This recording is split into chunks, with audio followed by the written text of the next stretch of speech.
Bom, como eu falei para vocês, para uma alteração da grade, a gente para agora de direitos humanos e começa agora direito da criança e do adolescente, tá? Então, vamos embora lá, mãos à obra. Coloca lá, segundo bimestre.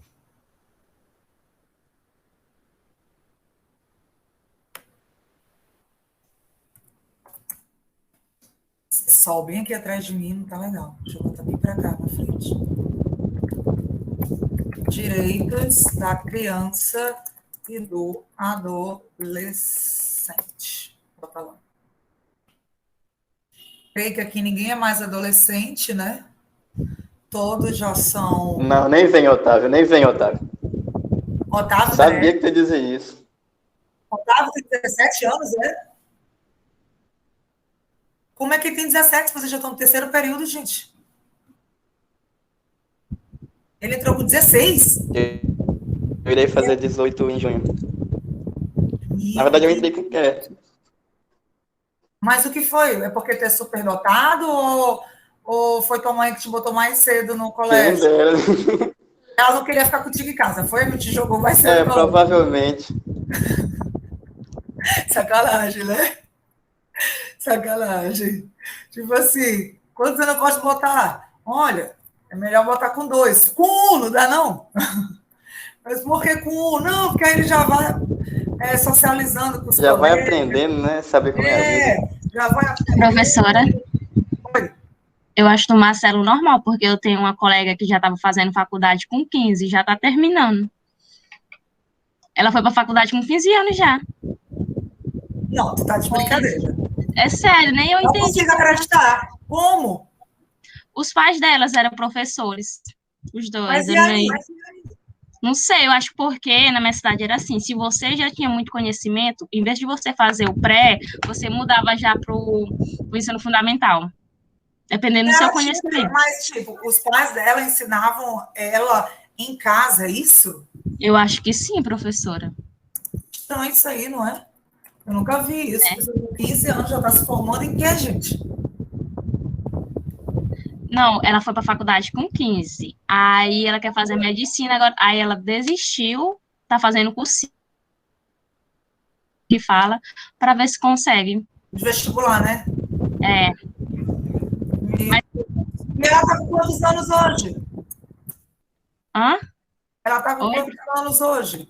19. Vai fazer 20. Ela está 4 anos esse cursinho? Né? Já era para ter passado. Não, mas sabe o que é? É porque ela só quer se for medicina, né? É, verdade. Teve um amigo meu que naquela época o vestibular era anual, e aí ele também ficou 3 anos fazendo cursinho, porque ele disse que se não fosse medicina, ele não faria outra coisa. E aí a gente já estava assim, eu saí com o quê? Saí com 17, entrei na faculdade com 18. Eu sei que eu já estava tipo, com 20, 21, e ele ainda estava no cursinho. Mas aí depois ele passou. Acho que tanto estudar, né? Isso A que é pessoa perseverança. chega perseverança. E outra coisa, a gente, quando tem essa idade, não sei se... É Marcelo, que é assim? Novinho? Que tem 17, é? Isso, professora. Marcelo é assim. Mas eu, quando tinha a tua idade, eu achava que eu estava perdendo tempo, né? Se eu ficasse 3 anos num cursinho, como ela está lá de 15 a 19, 3, 4 anos, na minha cabeça eu estava perdendo tempo, né? Hoje, quando eu tenho 34, hoje, depois que a gente vai crescendo, assim, eu digo crescendo de idade, a gente vai vendo que a gente não está perdendo tempo nada, a gente está investindo no futuro, né? Mas quando a gente é dessa idade, a gente, ai meu Deus, deixa eu logo correr, porque 6 meses... É verdade, professora. Quando eu saí da escola, eu estava com 16. Aí eu falei, eu vou entrar logo na faculdade porque eu não vou perder meu tempo esperando até os 18, pelo menos. Eu vou fazer logo aqui. Foi assim que eu fiz também. Eu fiquei nessa loucura, porque o meu vestibular era anual, hoje também é anual, né, lógico. Mas o vestibular era em janeiro, saía em março, abril. Como foi agora o Enem, que demorou para poxa? E o resultado? E aí era assim, eu falei, não vou esperar mais um ano, não. Eu vou logo. E aí hoje, quando a gente já vai para uma outra idade, né, na casa dos 30, a gente vai vendo assim, que besteira. Um ano ali não ia fazer diferença nenhuma. 2 anos, sei lá, não ia fazer diferença nenhuma. Até 5 anos também não ia fazer diferença nenhuma. Então, Paz, professora, mas também a relativo. pressão que nesse um ano os pais vão impondo na gente. Só nesse um ano. É mesmo, né? É mesmo, né? Tem isso também, é verdade. Tem essa situação também, né? Que a pressão é grande dentro de casa, é verdade. Concordo contigo. Queridos, então vamos nós, né?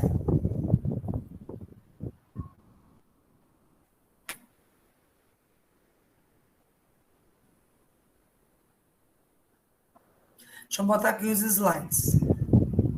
Sim, mas por que eu perguntei isso? Porque o Marcelo é o único que vai poder gozar do direito da criança e do adolescente. Então, Marcelo, o que tu tiver de fazer de besteira, aproveita para fazer logo, né? Porque até a meia-noite do dia 27. É quando? Dia 27 de junho. Junho? Então meu filho já tem aí 2 meses para fazer besteira. Não, tô brincando, não faz isso não, que isso é feio também.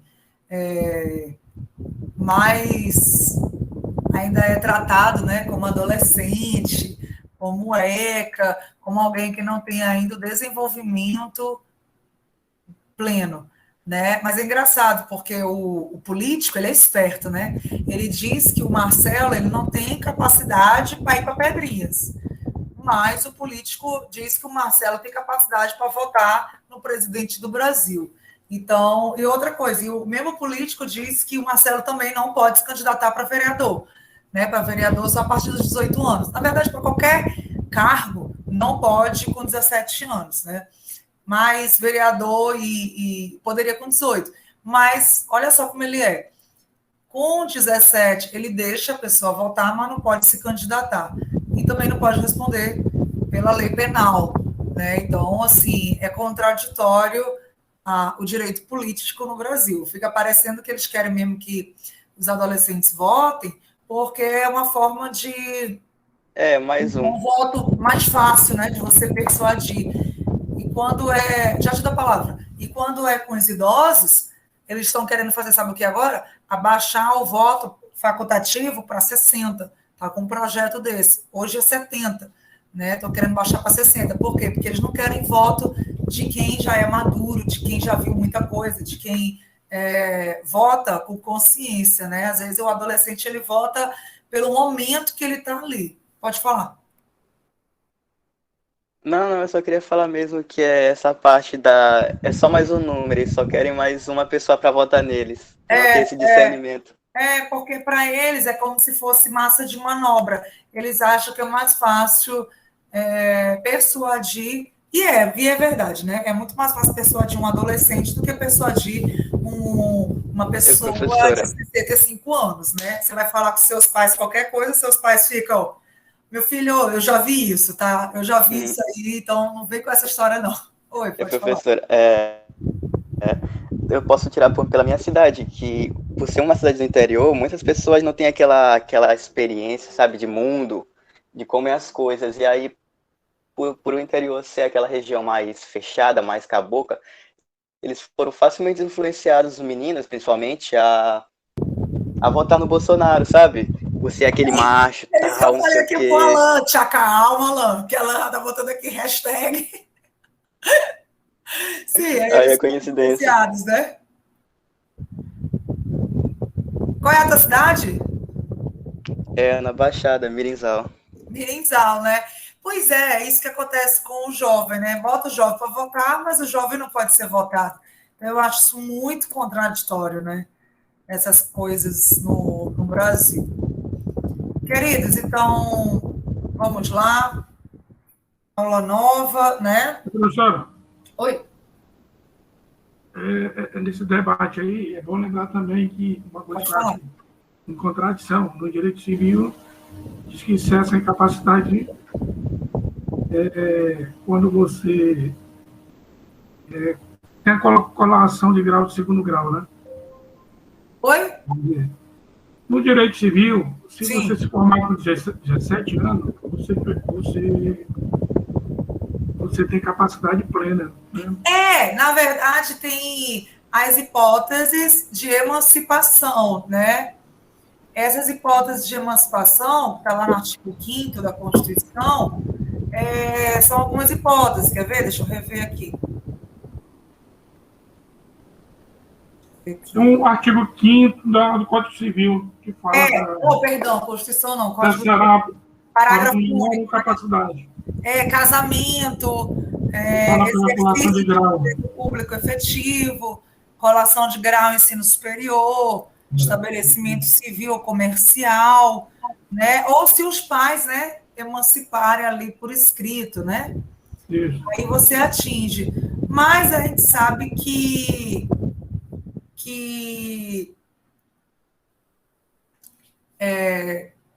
é só no âmbito civil, né? Mas no âmbito penal, eu não poderia colocar Marcelo lá para frequentar lá um curso intensivo lá em Pedrinhas, né? Então, assim, ele ainda pode escapar, né? Se ele cometer um crime daqui para junho. Então, isso é que é o ruim, né? Porque é a gente saber que o Marcelo tem pleno discernimento, ele faz uma faculdade de Direito, ele já tem 17 anos, ele está no 3º período, ele tem pleno discernimento, mas o Brasil olha o Marcelo como uma pessoa indefesa, né? Então, é complicado, né? Tanto civil, na regra geral, né? Porque a emancipação é exceção, como penalmente, né? Não sei se você está me entendendo, Marcelo, não é falando mal, não, mas é só para tu ver como isso é contraditório, né? Quer dizer, que se você mata algum colega seu, a gente está online aqui, né? Mas imagina que fosse presencial, aí você pega, mata algum colega seu, sei lá, começa a namorar com uma menina da turma, aí a garota não lhe quer mais, aí você vê ela te traindo com um professor, imagina, da facã, aí tua ira vai lá, né, no céu, no inferno, sei lá, e aí você vai e mata esse professor. E você não vai para Pedrinhas, né? Você não vai ser responsabilizado como um criminoso. É isso que eu estou querendo mostrar para vocês, que, poxa, até que ponto, né? Uma pessoa com 17 anos, como é o caso do Marcelo, ele não teve esse discernimento ainda formado, né? Então, são muitas questões ainda que a gente vê, né? Professor, a lei protege. Oi? Eu sou um dos defensores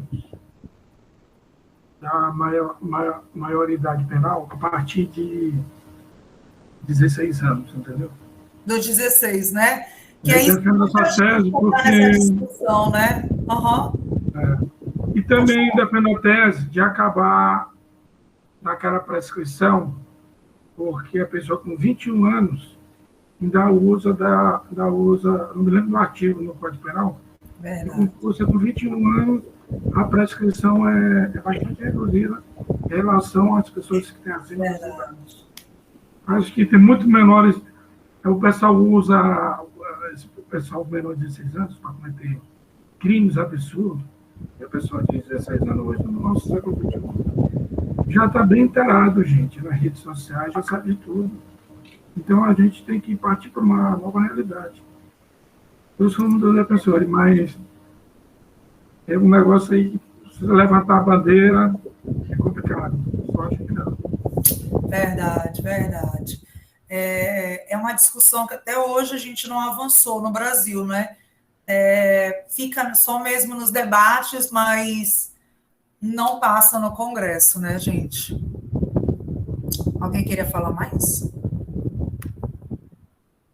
Eu concordo com o Josimar, essa questão de levantar a bandeira, acho super errado, mas é importante frisar que é fora Bolsonaro. E Alan, quando começou a falar, eu pensei assim, ele vai falar disso. Só que aí tu falou um negócio do Josimar. Aí eu pensei, ele vai fechar, eu tinha certeza.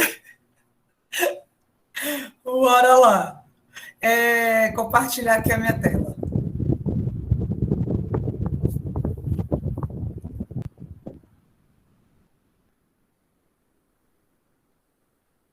Então, queridos, olha só. Ainda dentro da disciplina, né, Direitos Humanos, vamos lá.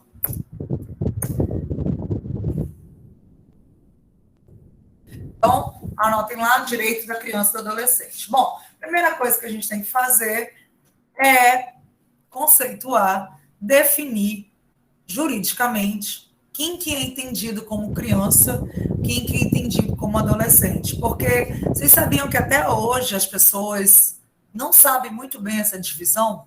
Você pergunta assim para o seu pai, para o seu avô, para a sua avó, se ele não fez direito, às vezes ele não sabe muito bem essa divisão, até onde vai criança, até onde vai adolescente. O ruim é que quem sabe essa divisão para de dar presente do Dia das Crianças, né? Quando sabe exatamente até quando vai a criança. Tu pede presente até hoje?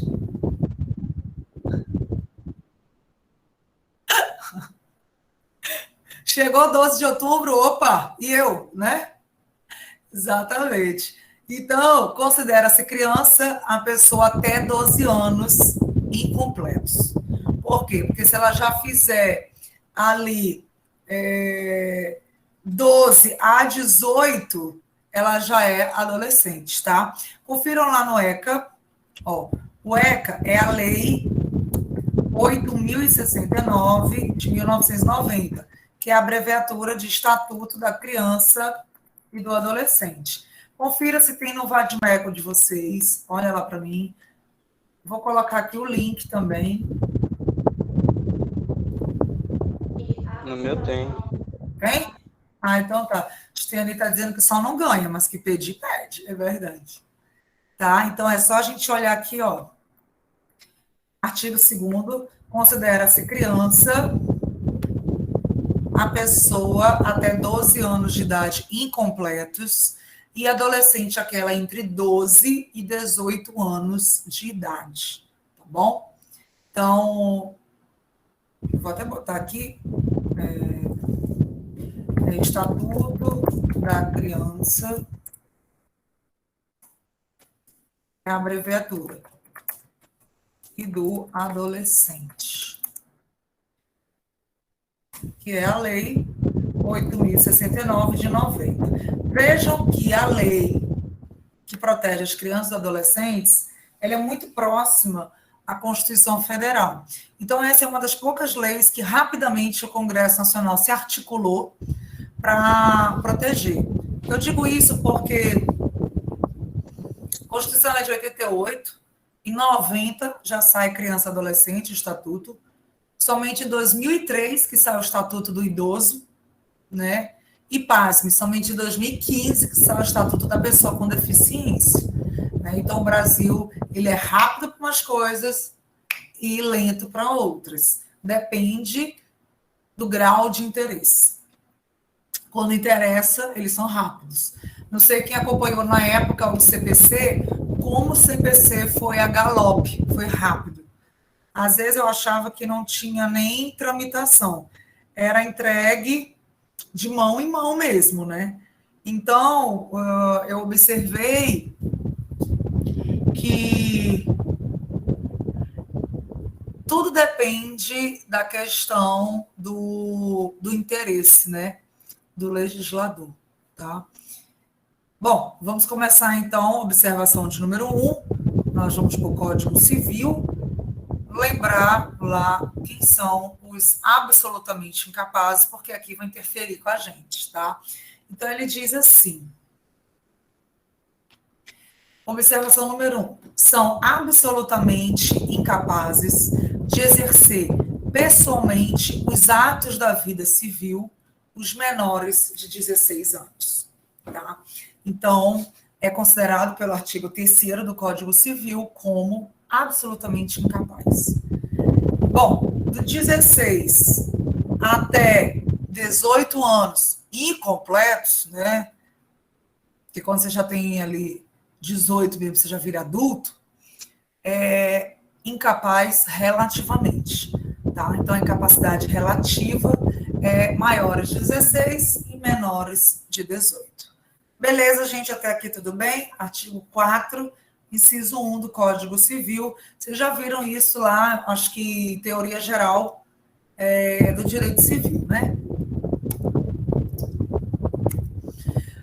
E essa questão que a gente estava discutindo agora, 5 minutos atrás, é o artigo 5º da Constituição.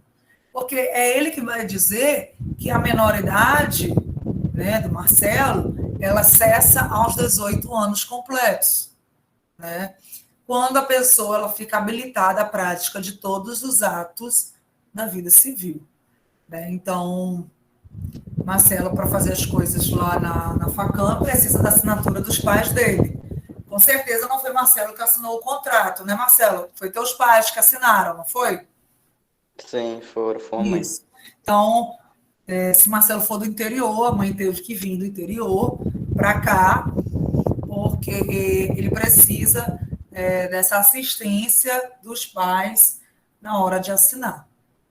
Por isso que eu digo, quer dizer que na hora de assinar, a mãe tem que vir. Na hora de votar, né, não precisa de pai e mãe, né? Ele pode votar sozinho. Então, eu sempre acho que isso é incongruente.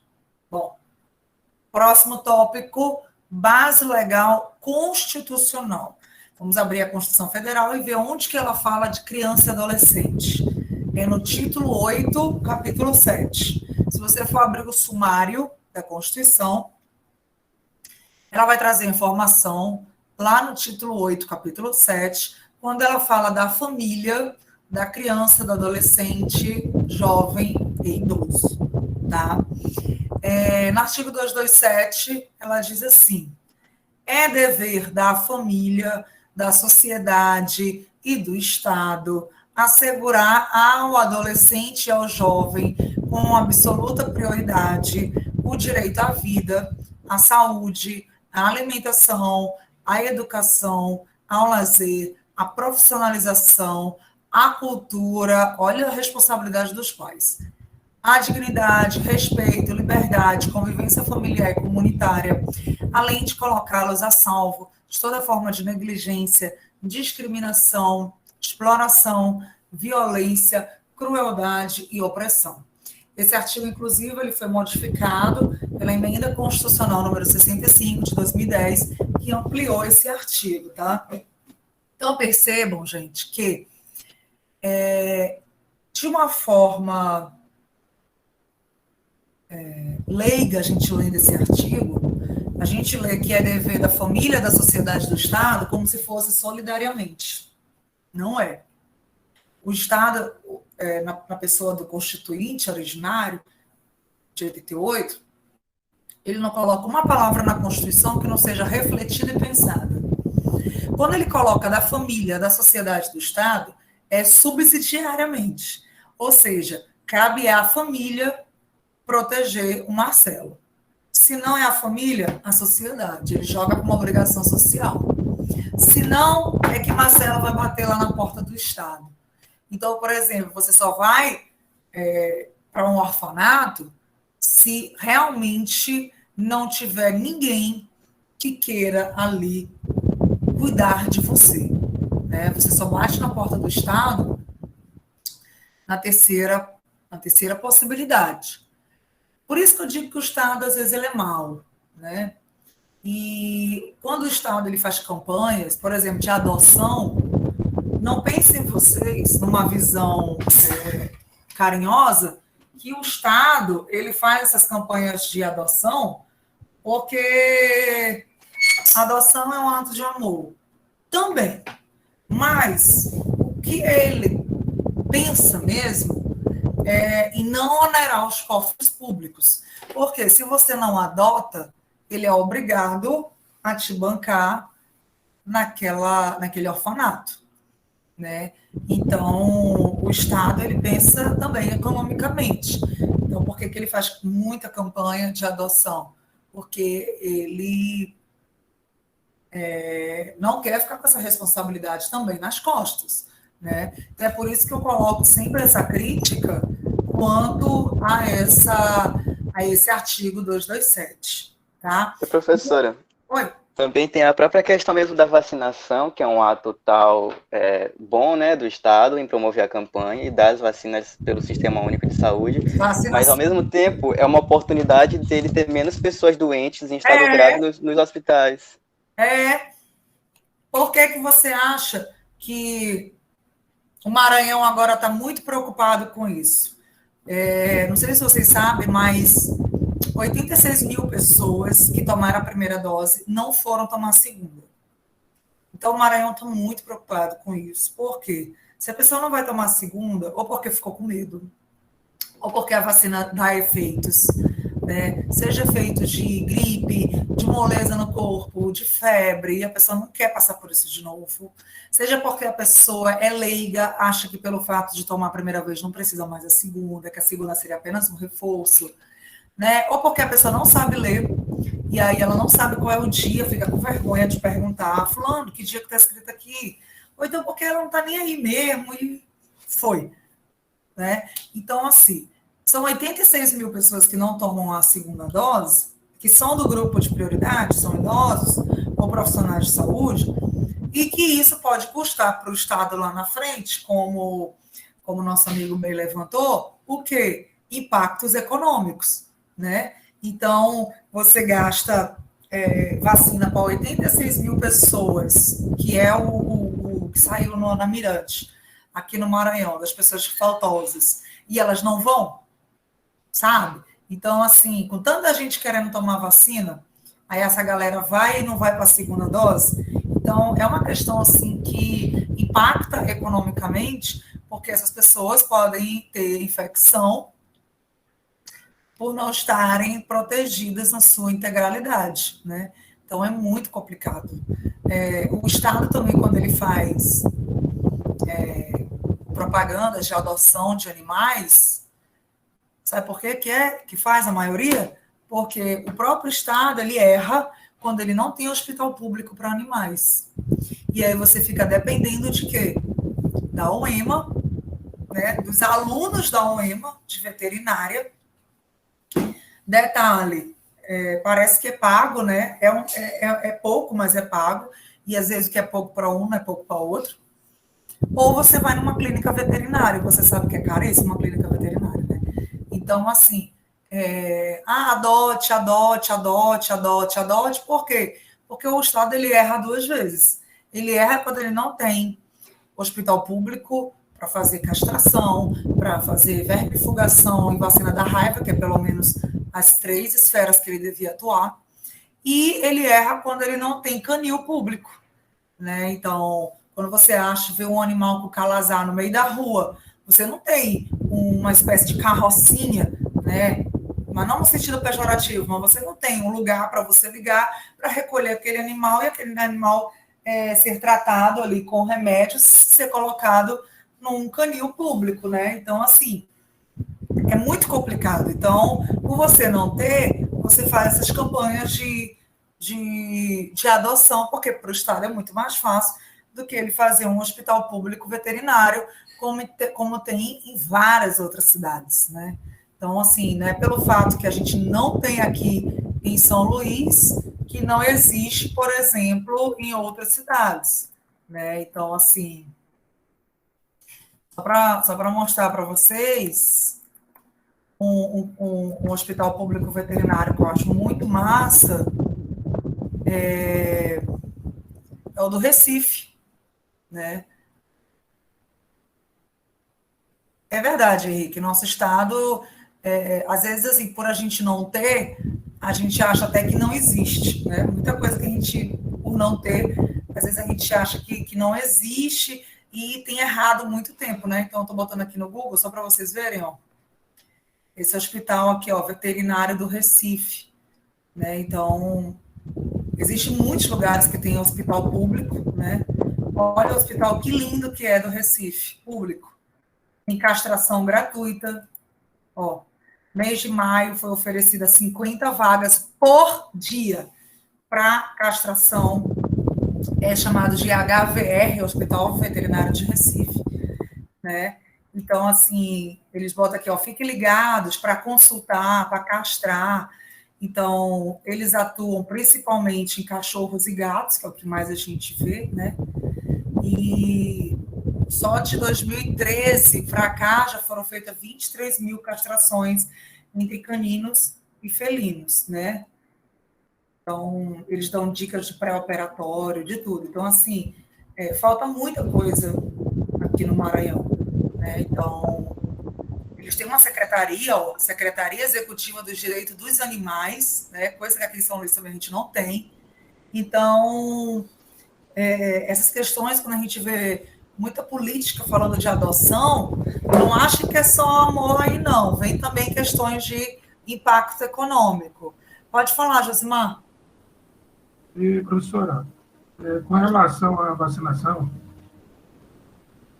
eu acho que o Estado, como sempre pecou e pecou dessa vez de maneira gritante, com relação, por exemplo, idosos a partir, digo assim, até não vou botar nem acima de 60 anos, vou colocar de 70 anos, porque eles deveriam, professor, pegar o endereço. Porque eu mesmo, para levar a minha avó, deu muito trabalho, uma pessoa de 80 anos de idade, para pegar o endereço. Professor, para pegar o endereço desse pessoal, que já foi complicado você levar a primeira vez, uma atuação bastante saudável do Estado, da casa da pessoa, e aplicar a segunda dose. Como eles fazem no programa Saúde na Família, né, no PSE. Exatamente, como fazia também há muito tempo, ia nas casas, naquelas primeiras vacinações. Eu imagino. Não, e detalhe, o idoso às vezes ainda passa por constrangimento. O idoso ou qualquer outra pessoa. Vou só dar um exemplo rápido aqui, já para a gente voltar para o assunto de novo, mas vocês sabem que foi liberada agora a vacinação dos professores, né? Mais de 55 anos da rede estadual e federal lá no São Luís Shopping, né? Tinha um monte de professor que não tem carro. E para eles, como eles falaram, é um constrangimento isso, drive-thru. Por quê? Porque como é que a gente vai se a gente não tem carro? Entendeu? Então, assim, é muito complicado esse negócio de drive-thru, porque drive-thru é bom para quem tem carro. E para quem não tem carro, né? Aí foi que eles pensaram numa segunda hipótese, que aí agora que abriram duas escolas, o Sintra e um outro, para receber os professores que não têm carro. Então é a mesma coisa do idoso, né? Esse negócio de fazer drive-thru e shopping da ilha, isso aí é para idoso rico, ou para idoso que tem um neto ou um filho que tenha condição de ter um carro para levar ele. E além de ter carro que tem condição de ficar 2, 3 horas queimando gasolina, né? Porque vocês sabem que no mínimo é isso, né? Eu acompanhei uma pessoa da minha família e foram 2 horas e meia. Então, assim, você 2 horas e meia e você vai deixar a pessoa no bafo? Não vai, né? Você vai deixar a pessoa no ar-condicionado. E aí você queima, poxa, é quase meio tanque de combustível, né? Então, assim, você vai o quê? De Uber? Você vai pagar Uber 2 horas e meia? Isso é loucura, né? Então, é tudo muito, acho que, pensado até de uma forma boa de quem pensa, mas quem pensa, o gestor, ele tem o lado bom do pensar, mas eu acho que ele não olha para o todo, né? Eu acho que ele pensa que todo mundo é igual a ele, que todo mundo tem carro, que todo mundo tem gasolina, né? Igual essa história do São Luís Shopping. Vai ter que pagar estacionamento? Aí hoje um professor disse que ele foi lá no guarda e falou que ele não ia pagar estacionamento, que ele não está indo para shopping nenhum, ele está indo para se vacinar. Aí eles falaram, então, que os professores que fossem só para se vacinar utilizassem a última baia de estacionamento, que eles iriam só mostrar o comprovante de vacinação, eles iriam passar sem pagar estacionamento. Porque, gente, é muito fácil quando você tem dinheiro no bolso, né? Mas você for contabilizar, às vezes até o estacionamento fica caro para um professor, né? Tá ali pagando, né? Então, às vezes a gente tem que pensar no todo, né? E não só de um lado, né? Você tem que olhar para o todo, né? É isso que eu queria falar. Vamos lá. Josimar está concordando ali. Então, qual é a base legal infraconstitucional? Nós vamos usar o ECA, o Código Civil e o Código de Processo Civil. Por quê? Porque não é só o ECA que fala de criança e adolescente. Código Civil e Código de Processo Civil também falam sobre criança e adolescente em determinados momentos, tá? Como é que a gente vai fazer? Nós vamos estudar, primeiro, as garantias e direitos constitucionais, ou seja, aonde que o constituinte ele fala de criança e adolescente e quais os direitos da criança e adolescente na Constituição. Aí depois nós vamos para o ECA, Código Civil, Código de Processo Civil, certo? Então vamos lá primeiro estudar garantias e direitos constitucionais. Bom, primeiro é dizer que até que ponto os pais da gente têm responsabilidade com a gente, né? Tem gente que acha que é até casar, tem gente que acha que é até passar na faculdade, tem gente que acha que é até terminar a faculdade, tem gente que acha que é até conseguir um emprego, tem gente que acha um monte de coisa, né? Mas a bem da verdade é que a Constituição ela diz que é só até os 18 anos. Bruna, mas com 18 anos eu não tenho R$1. Então, venere a sua mãe, obedeça a sua mãe, seja grata a seu pai, porque a partir dos 18 anos você está morando de favor.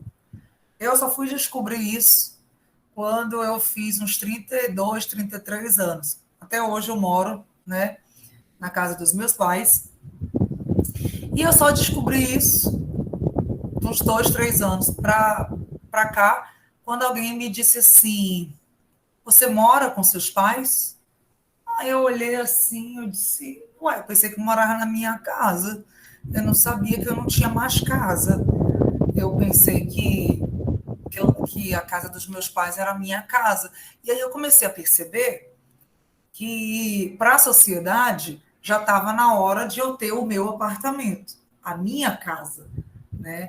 Então, quem não tem o seu apartamento, a sua casa, mora com os pais, né? Então, é interessante isso, que você não tem mais endereço, né? Você perde, você era criança, adolescente, você tinha casa. De repente, você passa a não ter mais casa, porque a própria sociedade te cobra isso, né? Oi? E por que a casa não tem o nome?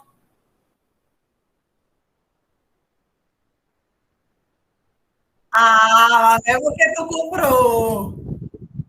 Ah, entendi. Mas é só uma questão Expulsa formal. ele, Otávio. Não é? Tipo assim, ó, a casa tá no nome dele, não é porque ele pagou a casa. Foi porque o pai dele quis botar por uma questão de burocracia. Entendi. É igual um amigo meu. A casa tá no nome dele, mas é porque no nome dele, como ele é servidor público, o financiamento saía mais barato, mas, na verdade, é dos pais dele. Aí ele disse, não, eu já tenho uma casa. Eu disse, rapaz, tu não tem porra nenhuma, só tá no teu nome, porque era o jeito mesmo, porque ia sair mais barato. Mas tu sabe muito bem que essa casa não é tua, dos teus pais.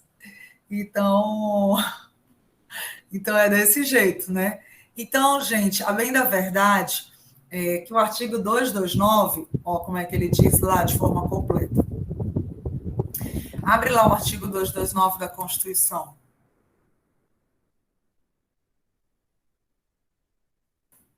Ele diz assim, ele é muito claro. Ele diz assim, os pais têm o dever de assistir, criar e educar os filhos menores. Quando você faz 18 anos, se inverte. É você, como filho maior, que passa a ter o dever de ajudar e amparar os seus pais, em 3 hipóteses. Quando ele faz 60 anos, na velhice, se ele tiver carente, carência aqui, ó, é grana, tá? Carência financeira, ou se ele estiver doente, enfermidade. Ah, Bruna, mas eu tenho laços rompidos familiares, afetivos com meu pai, não importa. Você tem que seguir a Constituição Federal. Se seu pai estiver sem dinheiro, você tem que ajudar. Se você, lógico, estiver trabalhando, né? Se você está com seu pai doente, você tem que ir lá comprar um remédio. Você tem que ir lá marcar uma consulta para ele, você tem que pagar o exame dele, ou agilizar isso para ele. E se ele está na velhice, você também tem que fazer tudo isso. Não sou eu que estou dizendo, não é o Código Civil que está dizendo. É colocar na própria Constituição e muito filho não sabe desse artigo ou finge que esse artigo não existe. Né? Porque fica só lendo ali pelo artigo 5º. Oi.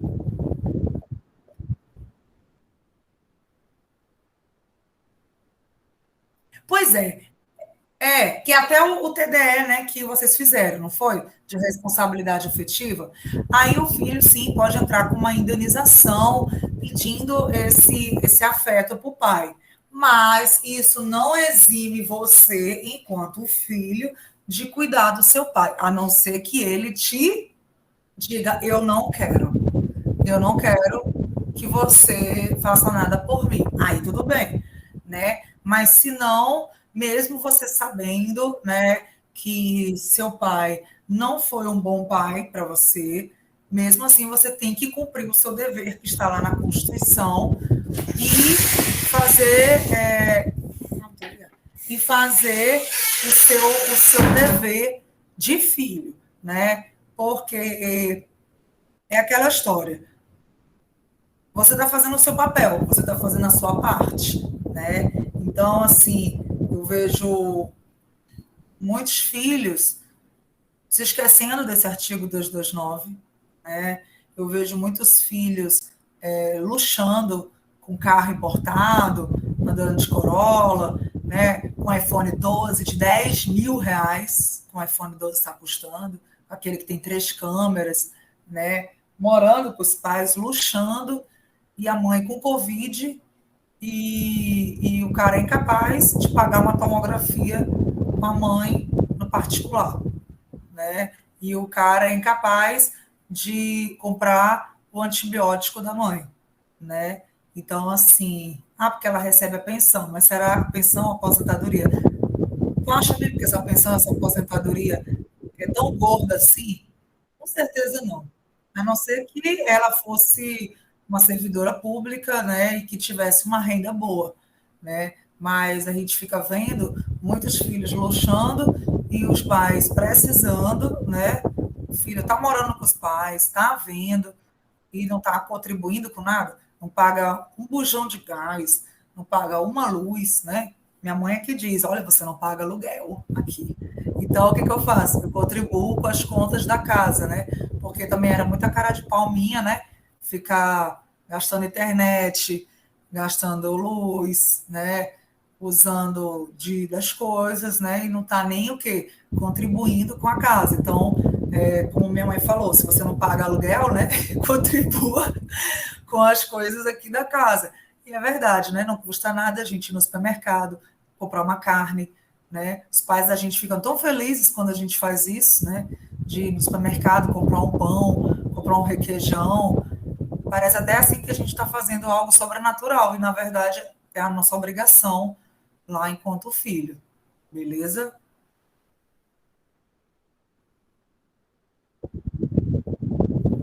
Tu gostou, foi?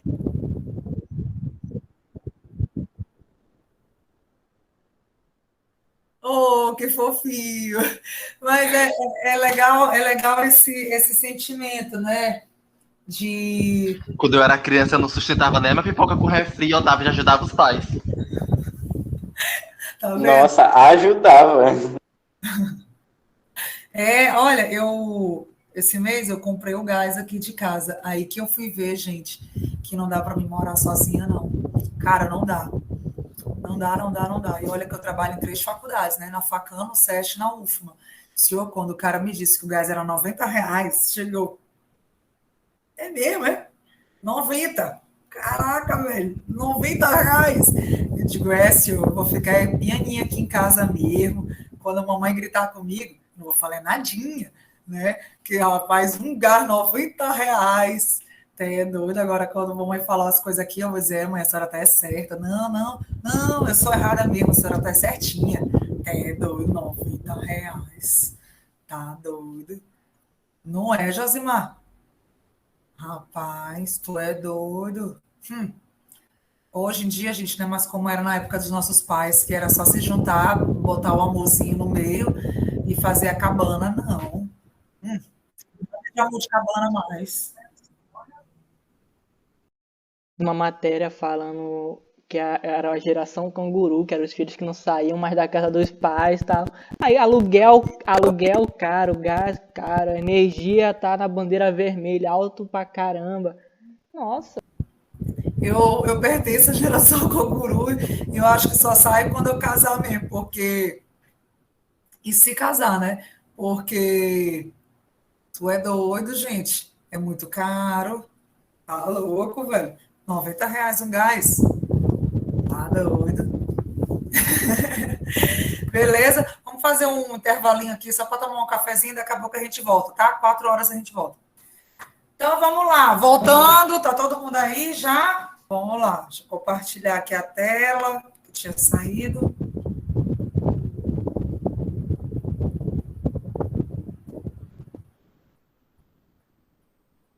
Queridos, então estávamos vendo a questão dessa garantia constitucional, né, dos pais tendo esse dever de assistir, criar e educar os filhos menores, conforme o artigo 229 da Constituição Federal, tá? Inclusive, foi o tema do TDE de vocês, né? Essa tese do abandono paterno-filial, ou também conhecida como teoria do desamor, em que a jurisprudência pátria, o STJ, mais especificamente, está condenando pais a pagar indenização aos filhos pelo abandono efetivo por clara lesão à dignidade humana. Então, vocês, melhor do que ninguém, podem falar dessa tese do abandono paterno-filial, né, que ficou conhecida também como teoria do desamor, porque vocês se debruçaram em cima desse processo, que foi de lavra da ministra Nancy Andrighi, né, em que, além de danos materiais, a filha também estava pleiteando, né, todos esses danos morais, né, por conta de que ela não teve afeto. Alguém quer falar um pouquinho sobre o TDE, sobre a sua percepção? Alguém lembra do TDE? Quer comentar? Pode falar. Eu só fui ter conhecimento mesmo quando a senhora falou sobre ele, logo no início do período. Mas eu fui me aprofundar mais no assunto fazendo o trabalho. E puxando já o caso em si, ele passou por alguns recursos, porque em primeiro caso, o pai alegou que a ausência dele não foi por um motivo dele, mas sim porque a mãe impedia. Eu até cheguei a abordar, minimamente, eu falei que podia ter ouvido uma questão de alienação parental, onde um pai teria colocado, talvez, a mãe, no caso, teria colocado uma barreira entre a filha e o pai, talvez aliciando ela em algum momento ali. E isso foi um dos motivos que ele alegou, que por isso que ele foi ausente na vida da filha dele. É verdade. Falou mesmo. Que justificar, né? Dando isso como justificativa. Mas depois que passou por um recurso, quando a filha conseguiu que tivesse essa compensação financeira pela ausência dele, mas já foi com um valor mais reduzido, porque após a análise do caso, vendo essa questão também do pai ter alegado aquilo, ele viu que aquele valor, valor nenhum pode substituir a presença de um pai, mas que seria um pouco exorbitante, então ela reduziu um pouco para tentar se encaixar mais também na renda do pai, para que até na realidade, até na realidade, sim, porque é verdade que valor algum pode compensar essa ausência, mas tentando pelo menos ser justo e consiga pagar, né? Consiga pagar no caso. Perfeito. Alguém quer comentar mais? Professora, além disso, eu estava me recordando aqui que um dos argumentos que o cara usou foi divergência jurisprudencial. E nisso eu fui procurar qual foi esse recurso que ele citou que falava dessa jurisprudência. E aí, realmente, nesse recurso especial, lá no final, tinha dito que o abandono afetivo não era algo passível de indenização e tudo mais. E aí, um dos argumentos que foi utilizado nesse coisa foi que um pedido de indenização para um pai poderia, inclusive, afastar mais ainda o filho do pai, ao invés de tentar essa reaproximação. E aí tiveram vários outros estudos e tudo mais. E então, no recurso especial do caso em questão que a senhora pediu para a gente fazer, já não falando mais do anterior, foi dito que, independentemente de ligação ou não, ela falou até um nome em latim, que eu não lembro direito, mas Na expressão, né? a expressão, eu dizia que, tipo, era algo que era penalmente imputável, alguma coisa assim, e não tinha necessidade de comprovação, entendeu? Eu só não lembro direito qual é a coisa em latim. E ela falou que, de acordo com vários especialistas, como o cuidado e como o afeto era necessário para a criação de um ser humano, não teria a possibilidade de dizer que não era passível de um acordo judicial ou então que não era passível de uma indenização, por exemplo, pela falta dele. Excelente. Estou abrindo aqui o acordo para ver se eu consigo achar essa expressão em latim, mas aí eu acabo passando aqui rápido, né? Eu posso procurar aqui rapidão também. Tá. Estou vendo aqui também se eu acho, porque foi um acórdão que me tocou muito, né? Por conta que, como ela falou, a gente não está discutindo amar ou não amar, né? Mas é uma imposição biológica e legal de cuidar, que é um dever jurídico. Por isso que quando teve um aluno que me perguntou, professora, mas e se o pai não dá amor para a gente? Ainda assim, a gente também é obrigada a fazer? Por quê? Porque é uma obrigação legal da gente cuidar dos nossos pais, mesmo que ele não seja o melhor pai do mundo, mesmo que... Só um momentinho. Mesmo que ele tenha errado com você, né? Por quê? Porque a gente não está se discutindo, né, essa questão, mas sim é uma imposição biológica e legal de cuidar, né? Então, deve ser esse aqui, né? Eu achei, professora. Yuri, é esse? Não, é o in re ipsa, que era o dano que ele não necessita de comprovação. Dano e repisa, certo. Onde é que está? Eu fui lá no meu trabalho procurar onde eu tinha escrito. Tá. Deixa eu ver bem. Mas Eu achei na no próprio página 12, acordo, professora. No próprio 12, no próprio perfeito. voto dela. Ele tá aqui, ó. É um dano em repisa, né? Ou seja, não precisa de comprovação. Olha só que interessante, né? Ainda diz que esse sentimento que a recorrida vai levar é ad perpétuo, ou seja, é algo para sempre, né? Olha, eu acho esse acordo assim, apesar de ser um acordo pequeno, né? 13 laudas para um STJ é relativamente pequeno, já visto a gente vê acordos de 25 páginas, 30, 50, enfim, mas foi muito bem escrito, né? Como o nosso amigo falou anteriormente, foi fixado 415 mil, baixou para 200 mil, né? Por conta que foi demasiadamente elevado,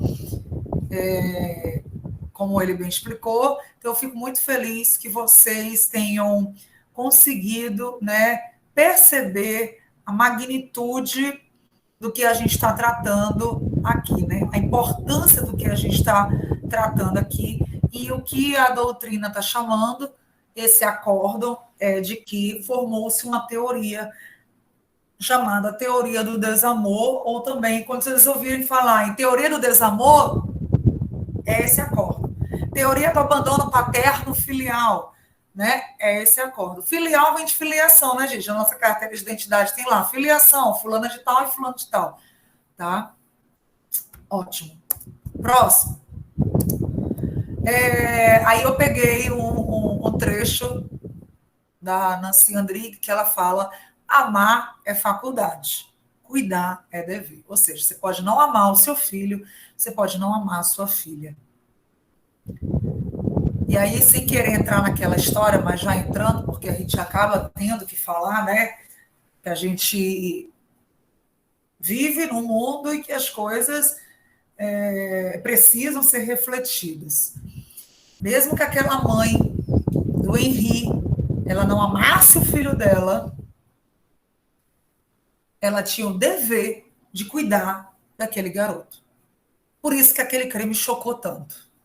Porque, geralmente, quem comete esse tipo de crime, você pode perceber, é padrasto, como o caso, inúmeros casos que a gente vê, ou, com todo respeito, né, aos homens da turma, mas às vezes você vê o pai da criança, como foi o caso da Isabelle Nardoni.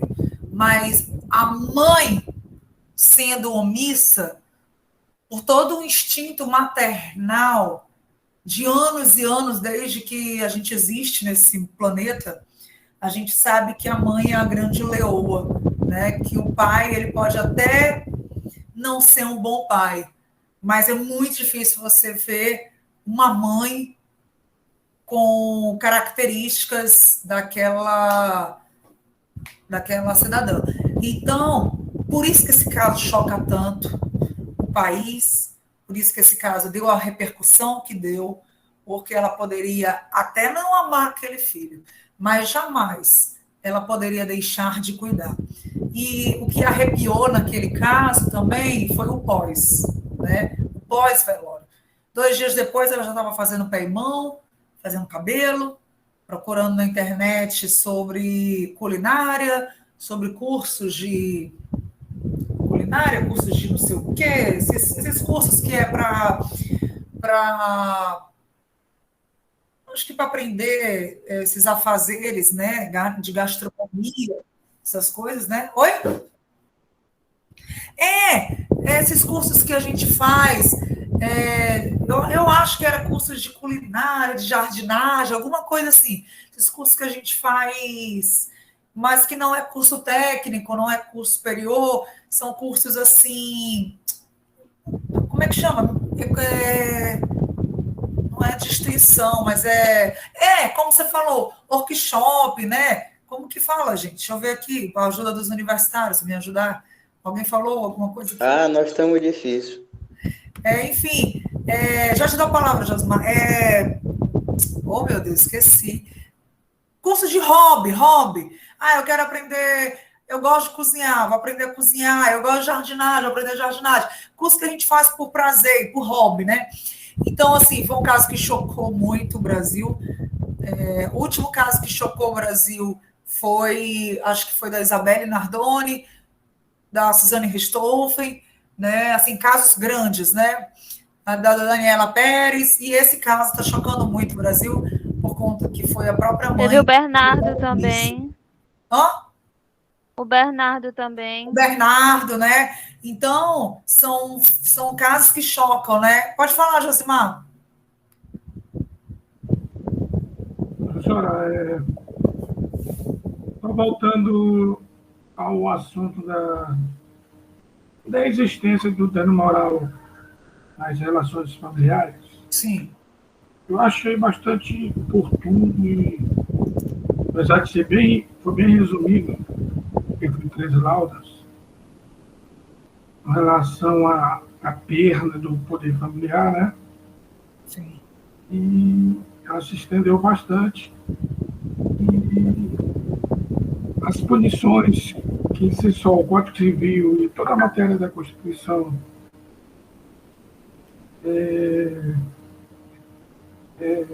penalizava, ela refutou tudo isso. E no meu trabalho, que eu não estou com ele aqui, eu concordo. Ela fez uma abordagem bastante, né, bem ampla. O meu cuidado nisso tudo, professor, e aí a gente cabe como estudante de direito, que vai futuros doutores, a gente tem que ver também a situação do meu lado, né? Eu vou relatar aqui até um caso meu particular.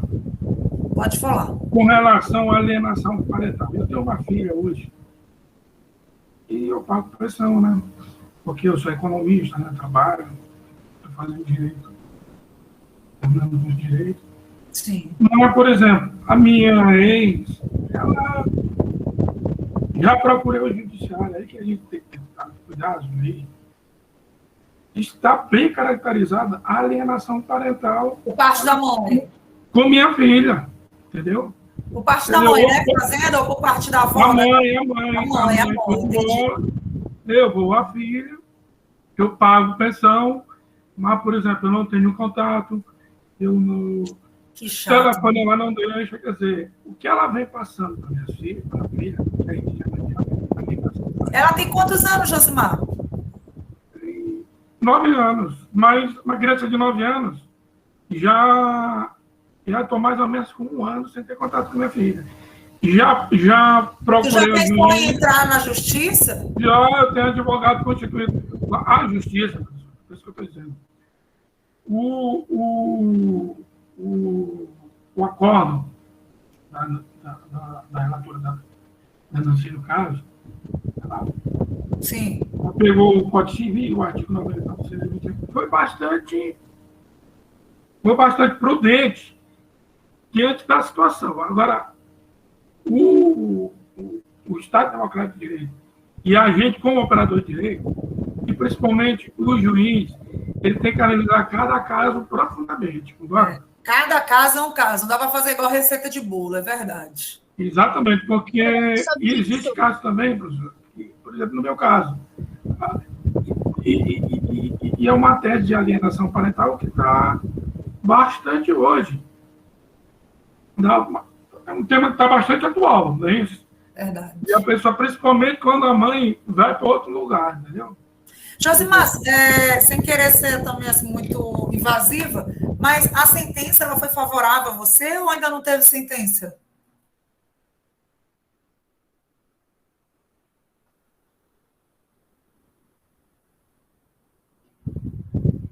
Tá me ouvindo?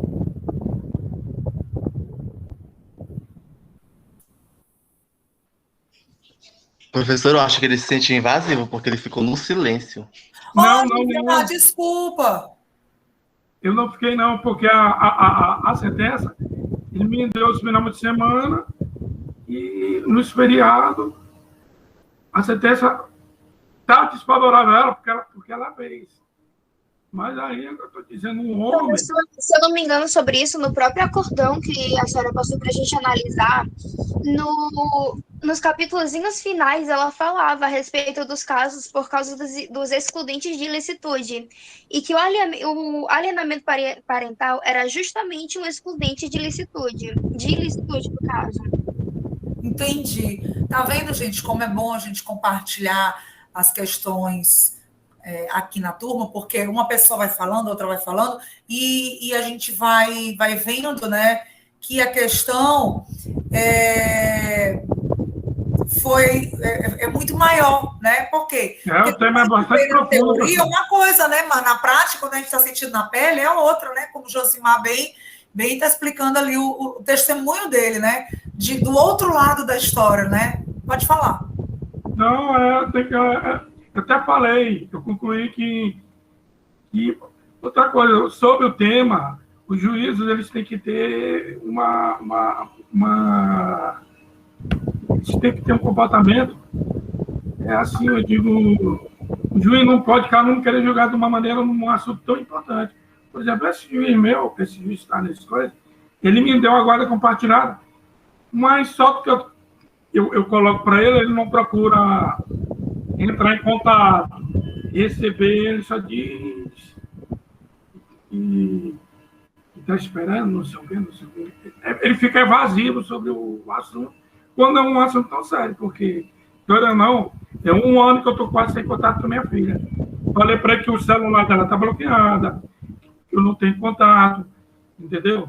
Eu não sei o que está acontecendo, as informações que a mãe está passando. Josimar, não seria o caso de tu entrar nesse processo com pedido de aplicação de multa? Mas eu com o meu advogado, a gente já pensou nisso aí. Vamos... porque assim, o juiz... Eu estou achando que o juiz está muito calmo, né? Ele está calmo, acho que ele está esperando. Isso, eu acho assim, poderia pedir, né, lá no processo, se fosse o caso, para ela cumprir, né, essa obrigação de fazer, que já está lá na sentença, e para se prontificar sob pena de multa diária, alguma coisa assim, né, que fizesse com que compelisse a pessoa a cumprir a sentença, né? Porque sabe qual é o meu receio? Eu caí exatamente nesse caso aí e anos vão se passando. Não, mas não vai cair nesse caso, porque você tem uma sentença que está lhe dando favorável, né? Direitos favoráveis de guarda compartilhada, né? E a mãe viajou, né? Só que para o juiz, ele não está sabendo de nada. Você já peticionou falando que está ocorrendo essa situação? Já. Pois é. Aí ainda não deu para uma decisão, né? Tá tipo lento, parado lá, é isso? Demais, porque aí já está correndo, né? Com essa lentidão da justiça, ainda mais em pandemia. Então, poderia, no caso, né, seu advogado ingressar com uma nova petição pedindo maior celeridade, né, no procedimento e requerendo, por exemplo, aplicação de multa diária pelo descumprimento da sentença, algo assim nesse sentido. Acho que seria bom, né? Porque aí o que acontece? E pedir para o seu advogado para ele mandar um e-mail, assim que eu estou fazendo com os meus processos, eu estou mandando um e-mail para a Secretaria da Vara para pedir informações, né, sobre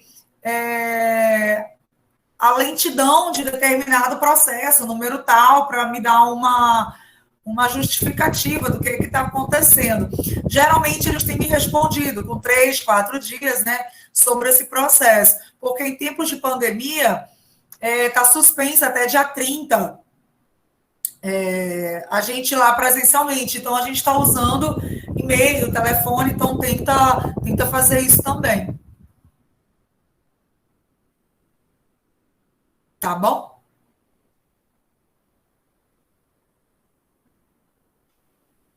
Beleza, corre atrás disso daí. Queridos, número 2, segunda garantia constitucional. Olha, vocês sabem que no Brasil existe muito abuso, violência e exploração, tanto exploração sexual, quanto violência de todos os tipos, como abuso de criança e adolescente. E o que eu vou falar para vocês é uma realidade que choca, mas anteontem saiu uma pesquisa que 86% do abuso, da violência e da exploração sexual de criança e adolescente é feito dentro de casa. 86%. É um pai, é um padrasto, é uma mãe, sabe? Então, a lei, segundo a Constituição Federal, artigo 227, parágrafo 4º, e o que aconteceu com o Henri foi isso, né? Foi dentro da casa dele, não foi ninguém, não foi a babá. Pelo contrário, a babá ficava avisando, porque você sempre acha que quem comete crime é um terceiro, né? É a babá. É o cuidador do idoso. É um vizinho. Quando, na verdade, é um tipo de crime que ele é silencioso, né? E que quando você já fica sabendo, ou a criança está morta, como foi o caso do Henri, né? Você fica sabendo, não, quando realmente explode, né? Porque saber parece-me que ela já sabia, né? Mas quando explode a bomba, ou a pessoa morre, né? Professora, Oi, pois não. Teve um caso que chocou muito no outro dia na internet, que era um vídeo dos policiais indo atrás de uma criança que estava sobre cárcere dentro de um barril aqueles tetos de... Meu Deus. Esqueci o nome. Ele estava preso lá, acorrentado com arames em volta dele, porque, segundo a mãe, era um castigo que ele estava fazendo muita doidice em casa. Era numa lapa assim do Rio de Janeiro. Eu acho que eu lembro disso. E que quem viu foi um vizinho, foi esse? Eu não lembro, eu só sei que eles estavam escutando os gritos da criança dentro do barril e aí eles avisaram a polícia. Entendi. Gente, assim, isso começa... foi bom ele ter tocado nesse assunto, porque eu conversando com alguns conselheiros tutelares da criança e adolescente, que tem, inclusive teve eleição, né? Acho que foi ano passado, foi início do ano, agora não me lembro, quem souber me fala, dos conselheiros tutelares. Eu estava conversando com um que me disse o seguinte: Bruna, isso começa de pouquinho em pouquinho. Ninguém chega fazendo como o padrasto do Henri fez, chutando o fígado da criança até dilacerar e ele morrer. Isso começa de pouquinho em pouquinho e vai, se aumentando. Então, começa com aquele pai que está fumando, a criança está fazendo zoada, ele pega o cigarro e ele queima e apaga o cigarro no braço da criança, entendeu? Começa ali a maldade de pouquinho. E aquela maldade vai evoluindo, evoluindo, até chegar nesse ponto que o nosso colega falou, de prender, de amarrar com corda, sabe? Eu já vi pessoas pegando moeda quente e botando no braço da criança, né? De mães que dão puxão no braço do filho e não percebe que a força que ela está usando é tão forte que desloca o braço. Aí eu conheço casos em que teve que ir para o hospital e aí disse que a criança caiu, quebrou o braço, e não foi nada disso. Foi a mãe que acabou quebrando o braço da criança. Então, assim, essa maldade, 86% está dentro da casa. E é muito, muito complicado você saber que está acontecendo isso, né? No caso do Henri, a única prova que tinha ali era a prova testemunhal da babá, que muda o depoimento, e a documental, que foi o WhatsApp, que, apesar de apagado, muita gente não sabia que tinha esse programa Celebrity, né? Que foi usado umas 4, 5 vezes no Brasil, que é um programa em que recupera tudo que você apaga do WhatsApp, né? Então, hoje não adianta mais você se esconder, apagar, tacar o telefone no mar, porque eles vão conseguir o backup, né? Então, assim, é muito triste a gente saber que existe todo tipo de abuso, todo tipo de violência contra crianças e adolescentes, e a Constituição ela vem dizendo que a punição ela tem que ser severa, né? A punição ela tem que ser exemplar. Alguém mais tem algum exemplo para dar?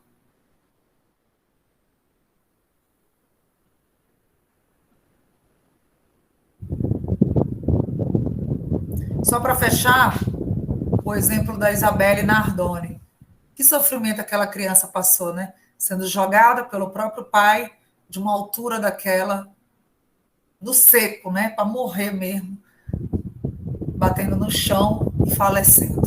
Então, assim, é uma maldade que é desmedida, tá? O pior porque ela foi torturada, né? Antes de tudo, ela foi torturada, apanhou muito. E ela não morreu na queda, ela ainda agonizou, ainda sentiu muitas dores. Verdade. Foi muito brutal. Então, você imagina, né? Para uma criança que não está entendendo nada, né? Que as crianças elas não têm essa noção que nós temos, né? Saber que... Nossa, professora, outro dia eu vi um vídeo, né, que um cara, ele eu não sei o que aconteceu, mas ele estava preso do lado de fora de um prédio, um cara adulto já. E aí os bombeiros foram tentar salvar eles com corda, todo aquele alvoroço, né? E aí no que eles tentaram ajudar a pessoa, eles estavam pegando ela, a pessoa se desequilibrou e saiu do controle dos bombeiros, largou a mão. E aí, na cena, a gente vê ele caindo, sabe, de cima. A gente vê ele caindo, gritando. E aí, só de ver isso, a gente já se sente tão mal, sabe? Como a gente vê como a crueldade de uma pessoa que faz isso propositadamente, né? Verdade. A gente vê que em um acidente a gente se sente mal. Imagine quando a gente vê alguém fazendo isso por maldade. Verdade, né? E a dor, né? Que deve ser, como foi também daquela criança... do caso da empregada doméstica, né, da babá, lá de Pernambuco, né? Como é o nome da criança, gente? Esqueci agora.